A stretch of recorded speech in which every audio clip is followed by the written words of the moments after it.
Welcome back to Marketing Connected. I'm your host, Xin Ying, and this is Women Who Lead, a series where we sit down and get personal with female leaders of the marketing, advertising, and communications, and maybe the entrepreneurial industry as well across the region, in conjunction with International Women's Day 2026. We have in the studio with us today Anna Vanessa Haotanto, founder and CEO of Zora Health. Throughout her career, Anna has had experience in banking, private equity, and fintech, having worked at the likes of UOB, Endowus, ABZE Capital, and Gourmet Food Holdings, prior to founding her financial literacy platform My Brilliant Self and Zora Health. Anna also spent over 5 years as a TV host on CNA. Without further ado, thank you so much, Anna, for joining us here today. Thank you for having me. Such a pleasure. I'm so excited because we have somewhat of a B2B celebrity here too in our midst. So Anna, you are the CEO and founder of Zora Health. To start us off, can you share a bit more about what Zora Health does and what's the main purpose that led you to creating it? So Zora Health is Asia's leading fertility, menopause, and family health platform. We work with both corporates and individuals to support them through, I will say, complex medical conditions. So we provide personalized care through like egg freezing, IVF, menopause, hormonal health, and men's health. And what we do is, I always say that we are actually your BFF when you're going through this, because you can ask us things like where to go, what to do, is the process like, how much does it cost, and if you go to other countries, what are some of the regulations? Because as you know, these things are very complicated, and when you go to overseas, it's very different. So we actually educate patients on all of this. And on top of it, we have e-learning and a care navigator. How does this differ from, say, me approaching a doctor and just asking him questions? For us, we don't do medical questions because we are not doctors, but we do everything else that you might have questions on. So, for example, if let's say today you want to do egg freezing, right? You can see the doctor and you can ask the doctor, what's my success rate? How many eggs can I have and all that. But when you ask the doctor, out of say the 10 clinics in Singapore, what are the price difference? The doctors may not know. How do I financially plan for it? If I want to do it in say Malaysia, how much time do I need? What are the regulations in say Thailand and different parts of the countries? A lot of these are also logistics type of questions they may not know. And I will say that we are actually a supplement to the doctors. And that's why we focus a lot on the care navigation and education, because, we can speak about it later, but I think a lot of times when women or people like us, we go to the doctors, you don't know what you don't know. Right? So what happens is you go there and you are very confused and you don't know what to ask, you don't know what to do. And after you leave, you're like, okay, I still don't know what's happening. Fair enough. Been there, done that. Yeah. I kind of understand that. So Anna, going back to yourself, you have had a very diverse career journey, I would say. Yeah. Have you ever experienced a moment in all of these roles that you worked at that led you to the path of Zora Health? And why did you decide to go into this space at this point in your life? Actually, I think it started in 2022. I was in F&B, in my F&B business, and I had a lot of health issues. So throughout my life, I've had many health issues. But in 2022, I actually went through 5 surgeries. Yeah, it was quite traumatic, and I just felt like my body was broken. I was gaining weight, I couldn't sleep, I had mood swings, brain fog, and I was just so frustrated. I kept researching. I couldn't understand why this was happening. I saw 8 specialists, right? And 8, that's a lot. And yeah, it's quite tiring. and my boyfriend is actually a doctor too, a specialist. So then I asked myself, why is it so frustrating? And I think to me that was the first thing that I asked, like, why are there so many shame, so much stigma in this, right? And I think we all can agree that there is a lot of information. So if you want to find any information, it's not difficult. But how do you know what is the right information for you, right? That's why, even when we build our platform, we make sure that everything is referenced and medically verified. Ah, that's good. So that there's a professional verification, right? So that you know that it is reference and not just, hearsay. Yeah. So, but I will say that is one part of it.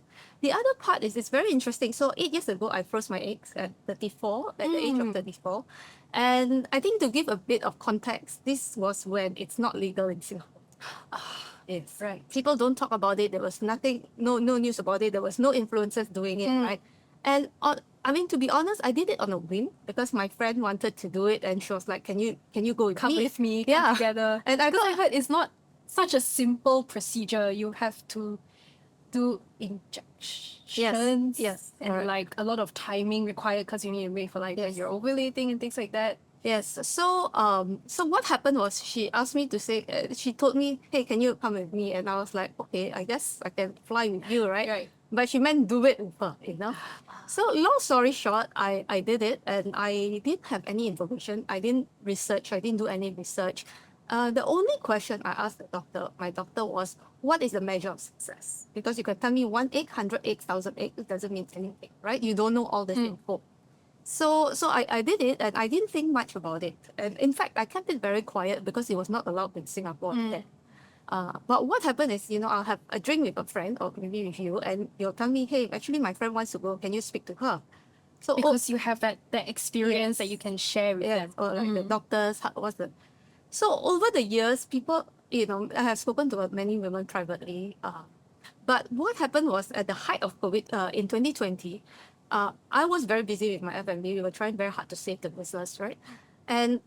But at that same time, I think a lot of my younger friends then, they were panicking because you can't date, you can't go out, you can't travel, right? Yes. So they were all suddenly thinking about egg freezing.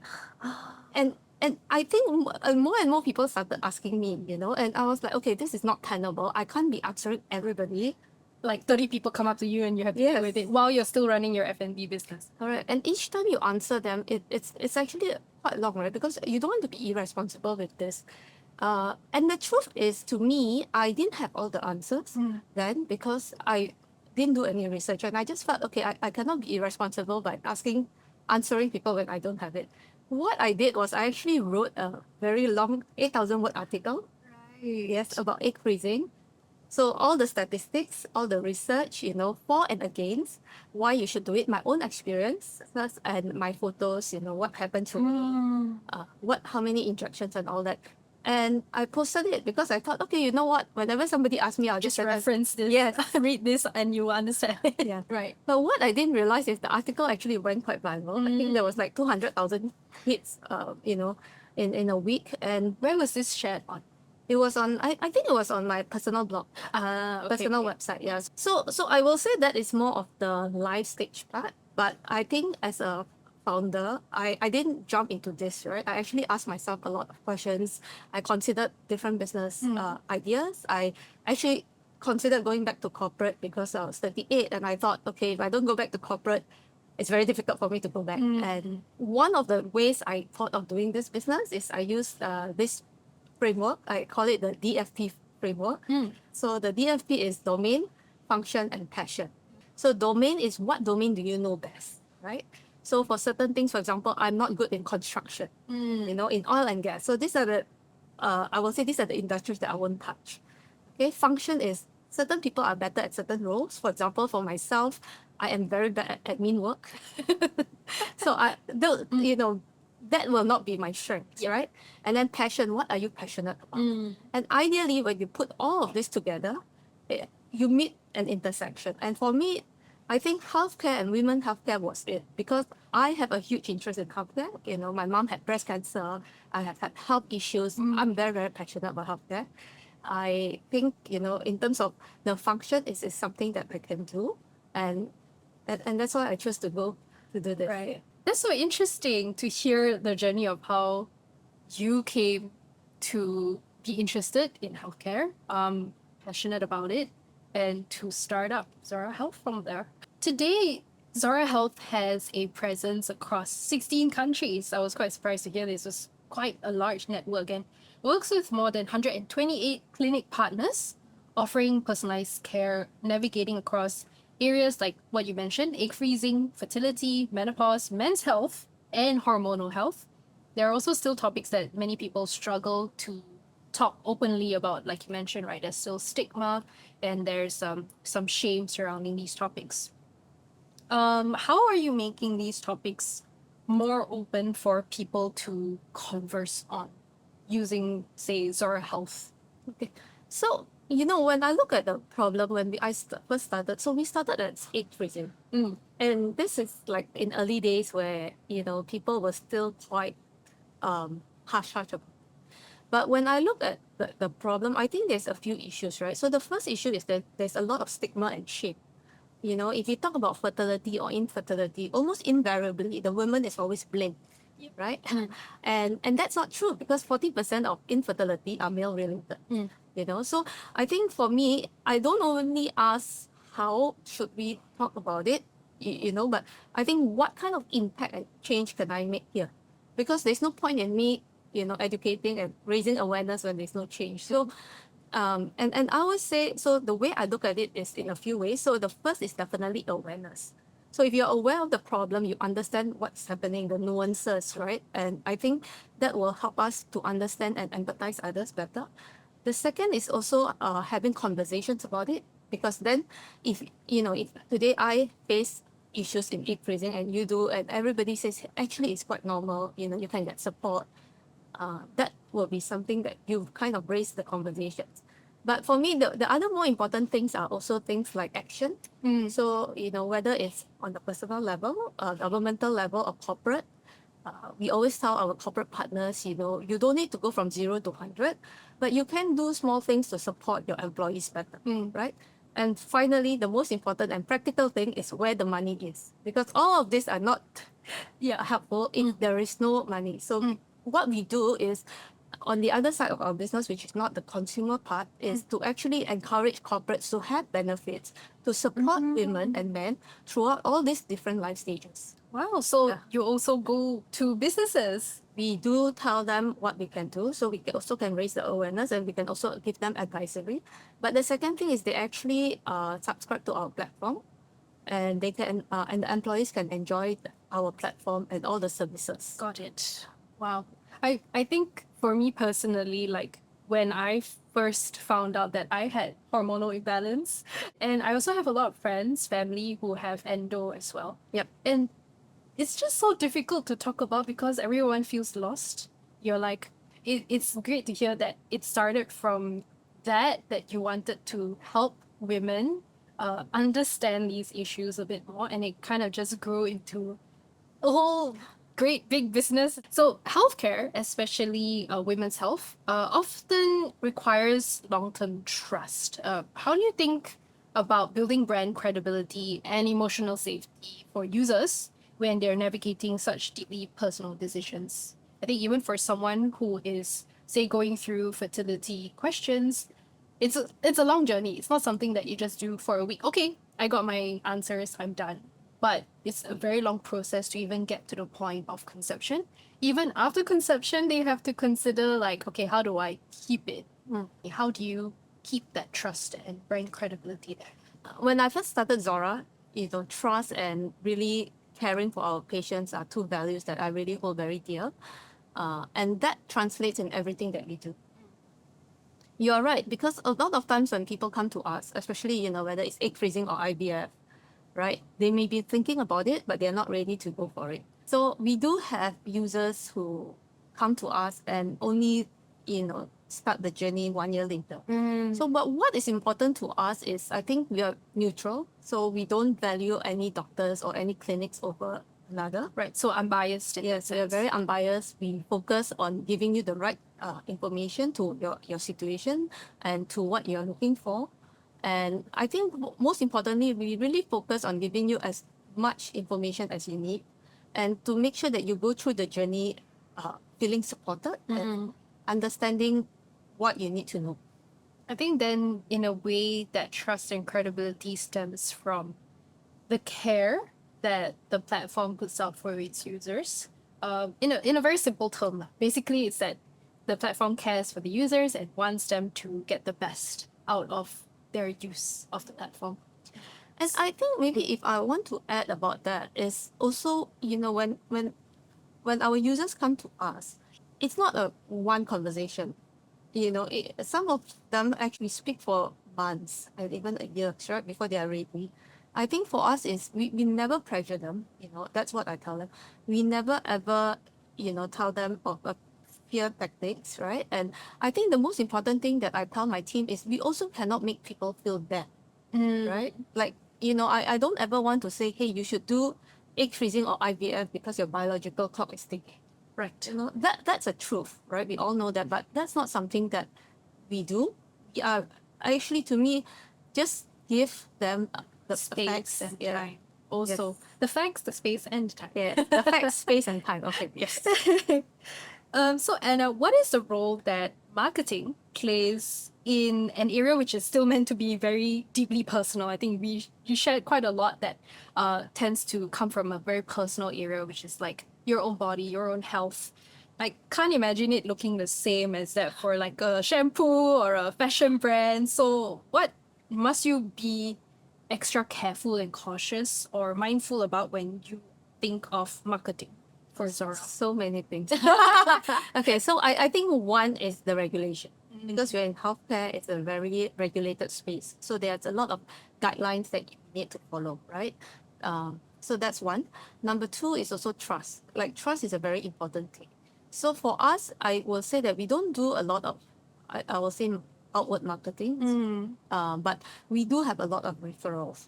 And the last part to me is also we also provide as many info to the users as possible. So we have a directory of 4,000 fertility providers, so people can actually look at it and have the whole list there.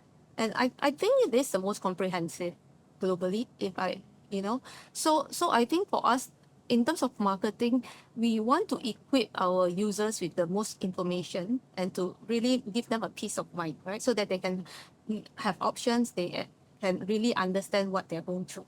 So it's information as your weapon or tool to be able to help you market the platform. I think, to be fair, we have never really explored very deeply, in terms of, say, Google ads or social media ads or influencers, partly because we are a startup, we are cash strapped, right? We don't have big marketing budget.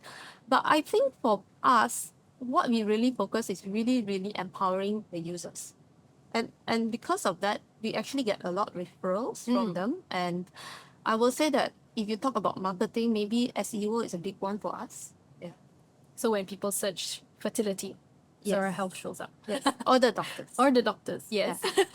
And I think that's very powerful because in the end, if I believe in a product or a service, I'm gonna tell friends to use it. So that's the kind of angle that you guys are going for. So this year's International Women's Day theme is Give to Gain, which highlights the role of reciprocity and support.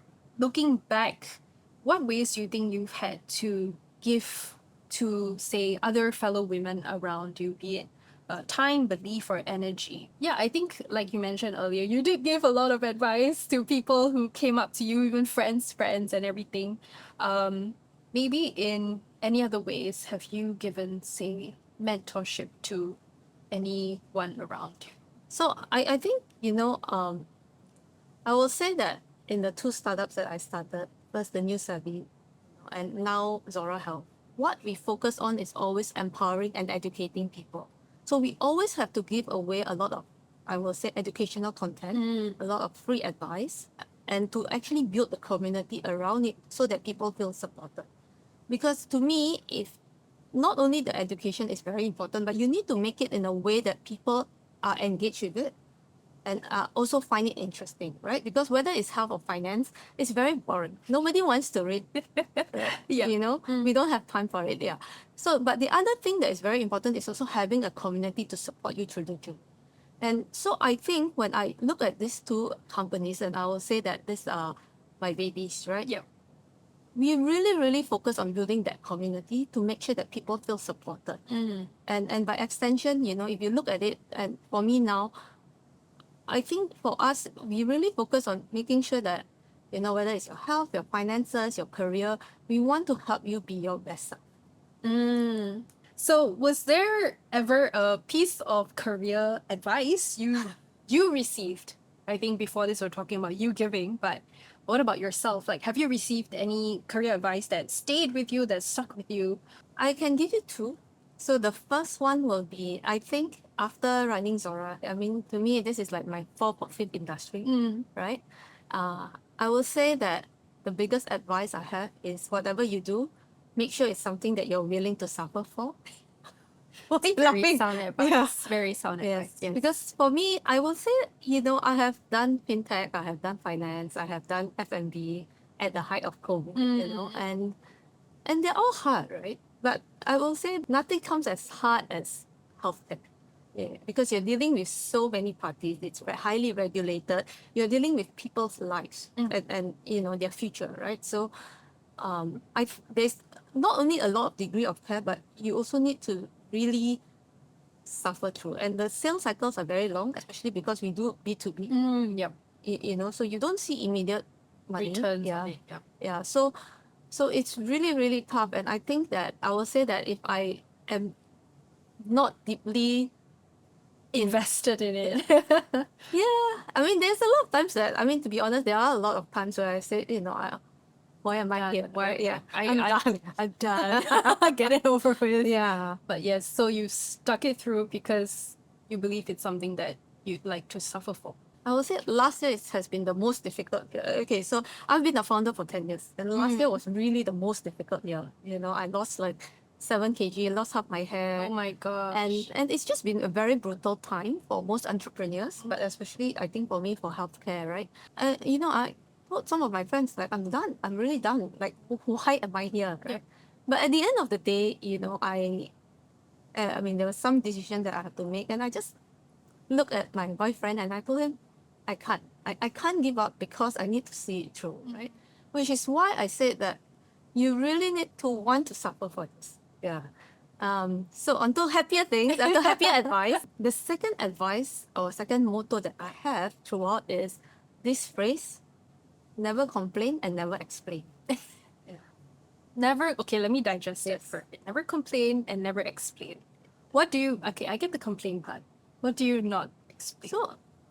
So it's a very beautiful phrase, right, actually, and it's very catchy because never complain. So you don't complain about your work, right? You choose to do this. Yep. You get to do this, Yep. right? And not everybody does. Right? It's like from a point of view of gratefulness Yes. that you get to do it. Yes. And also, especially I think as a founder, I always feel I don't get a chance to complain because who can I complain about, right? Everybody's problem is my problem. But more importantly, you don't have to explain yourself all the time. Especially as women, I think we tend to over-explain, try to be the nice person, but you don't have to explain your decision because at the end of the day, it is your decision, it is your company, and it is your life. Yes. I'm picking up something from here. I'm gonna bring this back. As a founder, in a fast-growing health platform, how do you balance scale and growth and demands of investors and partners while still staying true to Zora's mission and values?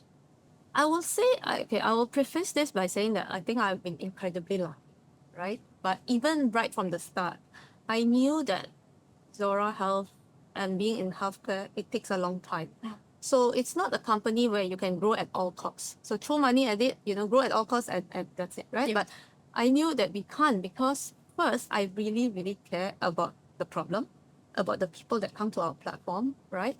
And I knew that to build trust, to build, reputation, it takes a very long term. Whether it's F&B or fashion or a lot of these things, you can lose the trust and people will still come back to you because the stakes are low. But here, the stakes are very high, Yeah. right? So even when I first started fundraising, I actually told all my investors, I need you to be patient. I need you to be patient capital. And if you can't, then This is not for you. Yes. And it's very interesting because in my last company, we raised more than 15 million. And in this for Zora, I wanted to raise, I think, about 1 million Singapore dollars. And we spoke to more than 120 investors.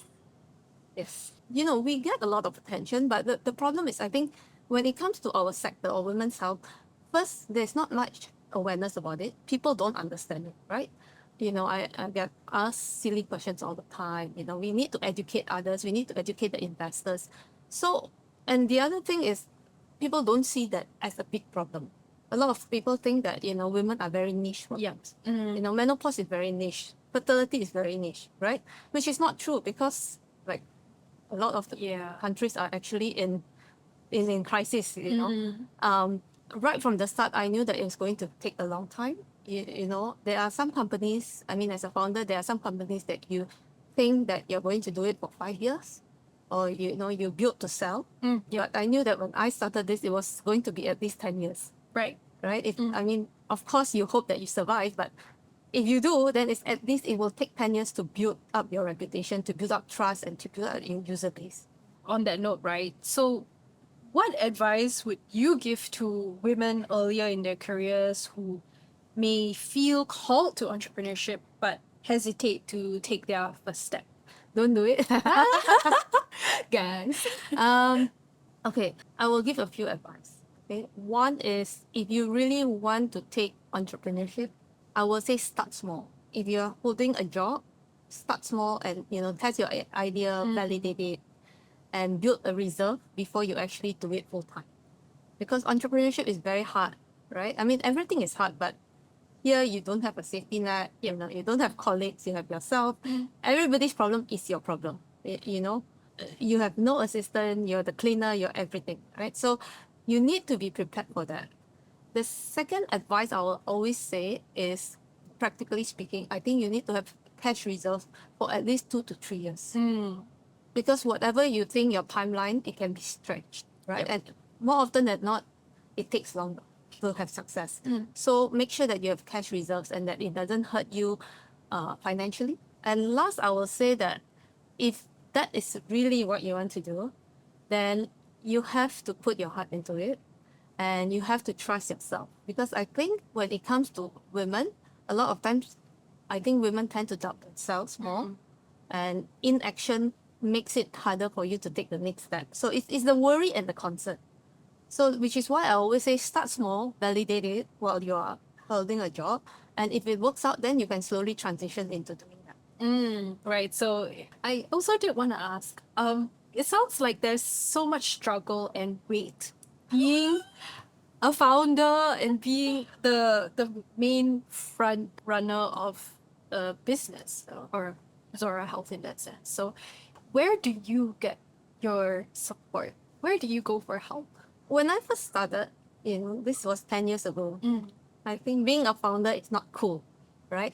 I graduated almost 20 years ago. Most of my friends are in banking, law, in marketing, and corporate. So I felt like I was the odd one out. I don't know. There was nobody to tell my issues to, and nobody understands it, right? It's like seeing other people's kid. Yep. I can love the kid, I can play with the kid, but I don't feel as much as the mother of the kid. So I think what happened was after that, I went to seek out other founders, other entrepreneurs, because I think other founders can understand the pain. Because the highs are highs, the lows are very low. And you take, especially at the start when you're a young founder, you take everything personally. Like when I first started, if somebody has a bad experience, if somebody complained, I just have to put down everything to make sure that it's settled, right? I mean, now, being with time, I learn to manage better. You learn to distance yourself emotionally from it because it just will happen. You'll just come into you every day. Yeah. So I'm like, okay, the world doesn't crash, it's fine. We can solve it later. So I will say that there are a few ways I get support. One is I know how to self-regulate very well. I am a huge introvert. Right. Most people can't tell, but I'm very, very introverted. I like to work in silence. I like to be myself. So I take walks regularly in the morning. I read a lot. I like to be alone. So whenever I'm overwhelmed, that's what I do. Number two, I think I have a group of friends, family, my boyfriend who takes care of me. And the last one I will say is I built a very strong group of founders, especially female founders, that support and help each other. And I think that's very, very important because it's a bit like, a group of mummies supporting each other. Yep. Like business mummies. Yeah, business mummies. Business mummies. I guess why I use this analogy is because my friend just told me about this. Like, they have, while they started getting pregnant, then they support each other throughout the journey Yeah. until they give birth. And I was like, whoa, you mean you guys are strangers? Yeah. So I think knowing how to self-regulate, knowing how to, distance yourself and having that community is very, very important. Finally, I do want to tap you for this last question. What are your hopes for women's health or in general fertility or just the wellness and healthcare industry to change? Like, is there anything that there's still a gap that you have observed throughout your time with Zora Health that you hope will improve and change in time to come? How much time do you have? All day. No. All day. Okay. I think first I will say that I hope that there are more education and awareness so that there's lesser stigma and shame, right? Because so that people don't feel guilty for something that they cannot control or they don't understand. Okay, so that's one. Number two, I will say that I hope that for us personally, which is our mission, right, is to really, we are very committed to support everyone throughout their life journey, throughout all life stages, so that they have, again, to live with options and without limitations. But last and most importantly, again, I think what is important is to really have real support. And real support is not just a community, it's not just, educational platform. What I do hope is that we do have actual dollars and cents, whether this comes from the government, whether it comes from the corporates, to actually implement programs. So for example, there are some companies that offer you fertility support where they give you, 20,000 to go through fertility treatment. And I think that's great because, in modern life, most women, you have to balance your career and marriage and dating and all that. So for you to have that options and for the company to pay for you, that's a very huge plus. Yeah, menopause support, right? To really give people not only the money, but for example, flexible time. Having small things like having a fan. If you are pregnant, having what do you call it, nursing room. Small little things like this. Yeah, so I think this is my hope that we can all move towards that. I think things are improving, but I'm quite sure that it will improve more. I think throughout this whole conversation, it's been very insightful for me personally, and I'm sure it'll be for a lot of the listeners out there too who maybe have not been able to talk about this too much or hear about it too much.